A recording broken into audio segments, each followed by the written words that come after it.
नमस्कार मित्रों। अभी कोरोना महामारी जो फैली हुई है,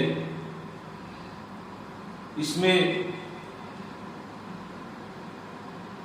देश में हाहाकार मचा हुआ है। जन की हानि हो रही है, धन की हानि हो रही है।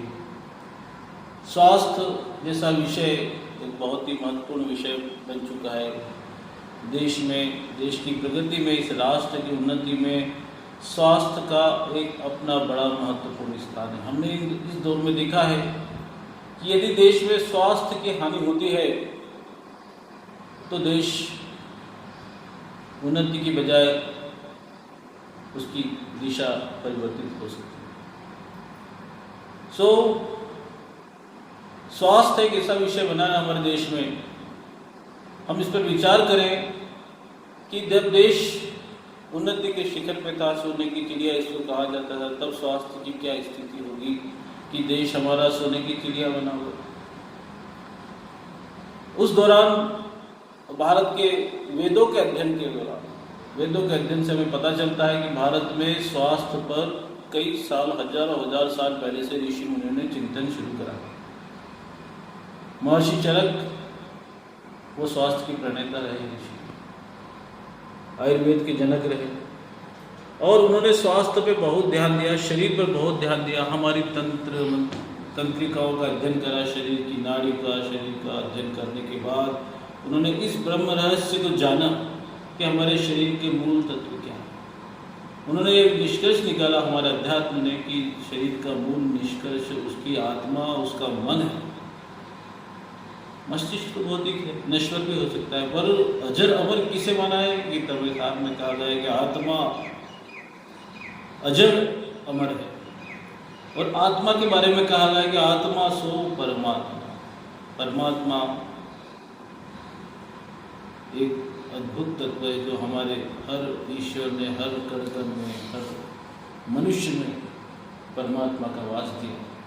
वह हमारे आत्म तत्व पर विराजित है। ऐसा परमात्मा हमको सत्कार्य की प्रेरणा देता है।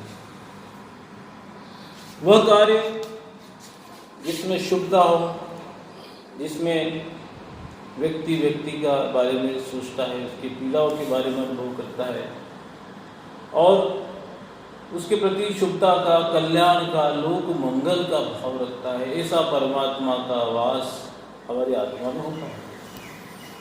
और इस आत्मा का विकास करने में, इस आत्मा के लिए हमको जरूरत पड़ती है हमारे लिए आत्मबल की। उस दौरान हजारों साल पहले भी जब भारत में वेदों का अध्ययन होता था, पुराणों का अध्ययन होता था, रामायण महाभारत की चर्चा होती थी। राम स्वरूप मर्यादा पुरुषोत्तम राम, ऐसा चरित्र हमारे लिए पूजनीय हुआ करता है, आज भी है। पर हम मर्यादा में कितने हैं, ये महत्वपूर्ण विषय है। हम जब भी अमर्यादित होते हैं, हमारे आत्मबल को या हमारे मन के बल को क्षति होती है, वो नुकसान होता है उनको हमारे अमर्यादित होने से। हमारे जीवन का मूल मंत्र भगवान मर्यादा पुरुषोत्तम, मर्यादा पुरुषोत्तम। ऐसा जीवन चरित्र बनाने की प्रेरणा हमें वेदों से मिलती है, पुराणों से मिलती है, हमारा अध्यात्म से मिलती है। मर्यादा पुरुषोत्तम श्री राम का जीवन चरित्र जब हमारे जीवन में आता है, कहीं से थोड़ा थोड़ा आता है, तब हमें लगता है कि हमारा मनोबल को शक्ति मिल रही, मनोबल जीवित हो रहा है। मन का बल हमारा हमारे नैतिक विकास से है, हमारे सामाजिक विकास से। हम जितना कुटुंबकम वसुधैव कुटुंबकम भाव से जीवन यापन करेंगे, हम निश्चित ही उस दिशा में बढ़ रहे हैं जहाँ मन का बल एक मजबूत स्थिति में बहुत ही ताकतवर स्वरूप में हमको मिलता है। योग, जब हम किसी से जुड़ते हैं, अच्छी चीज़ों से जुड़ते हैं, तो वह योग होता है। ईश्वर से जुड़ना, अपनी आत्मा से जुड़ना, यह एक श्रेष्ठ योग होता है। मानव शरीर का यह परम कर्तव्य है कि वह अपनी आत्मा से जुड़े। आत्मा से जुड़ेगा अर्थात एक अच्छा योग होगा। पहला योग, हमारे ऋषि मुनियों ने हमारे स्वास्थ्य की बहुत चिंता की, इसलिए उन्होंने योग से हमको जोड़ा।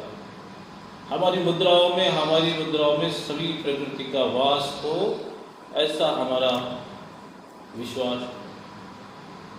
यही प्रकृति हमारे अंदर आत्मबल पैदा करती है। हमारे शरीर में योग क्रियाओं के माध्यम से अच्छी भावना का संचार होता है, ऊर्जा का संचार होता है। हम योग के माध्यम से उस ब्रह्म तक पहुंच सकते हैं जहां हमें उत्पत्ति हुई है। कहा जाता है कि मृत्यु को जानने के पहले जन्म को समझना बहुत जरूरी है। जिसने अपने जन्म को समझा है वो मृत्यु के रहस्य को भी समझ जाए। महाभारत काल में भीष्म एक पितामह ऐसे हुए जिन्हें इच्छा मृत्यु का वरदान था, पर उन्होंने अपने जन्म को बेहतर समझा, इसलिए उन्हें मृत्यु का रहस्य भी समझना है। तो हमें ब्रह्म से जुड़ना है। अपने ब्रह्म से जुड़ के हम ब्रह्मांड में जितनी भी ऊर्जा है फैली है, उस ऊर्जा को हम ग्रहण करेंगे तो निश्चित तौर पे हमें आत्मबल की प्राप्ति होगी। मन का बल हमारा बढ़ेगा। यह मन का बल आज के समय में हमें संजीवनी का कार्य करेगा। संजीवनी एक महज एक बूटी नहीं है, वह हनुमान जी के आत्मबल का प्रतीक है। उस आत्मबल के बूते भक्ति के स्वामी श्री हनुमान ने उस बूटी को संजीवनी बना दिया, और वो संजीवनी बूटी लक्ष्मण जी के प्राणों को वापस लौट किया। तो मूल मंत्र आत्मबल बढ़ाने का भक्ति की शक्ति हो और सूर्य सा तेज हो। हमारे जीवन में हम सूर्य तत्व से दूर होते जा रहे हैं, ये वर्तमान जीवन की सच्चाई। युवा पीढ़ी धूप में रहना चाहती नहीं, सवेरे जल्दी प्रातः काल उठना चाहती नहीं, तो उसे स्वस्थ रहने के लिए अनुशासन को अपनाना ही पड़ेगा। प्रत्येक व्यक्ति ने निज पर शासन पहले करना होगा। स्वयं पर शासन करेगा वह अनुशासन की पहल करेगा, और अनुशासन ही आत्मबल बढ़ाने का एक और महत्वपूर्ण कार्य है। तो अनुशासन तत्व होना हमारे जीवन में बहुत आवश्यक है।